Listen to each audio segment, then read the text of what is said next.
Hi, this is Matt with Holly Inspections. I just stumbled across something I have to share with everybody. 14 years doing inspections, 30 plus years in construction. I have never experienced this, and I just have to share it with everybody. It just blows my mind. So, we have our electric meter here. Everybody's seen this. This is real common, no big deal. We've got a JB connection box going into the house.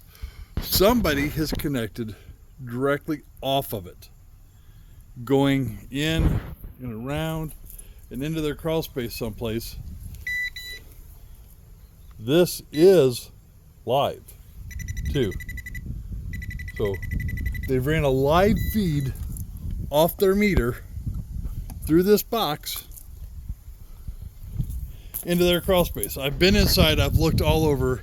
I can't find where it goes to in there. The crawl space is only about 6 inches deep, so there's no getting into it.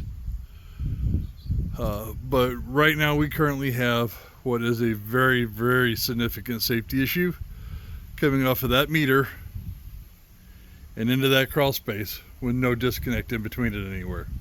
So for all your inspections in the St. Louis and the St. Louis Metro East, call Holly Inspections at 314-257-0040 or 618-593-9631.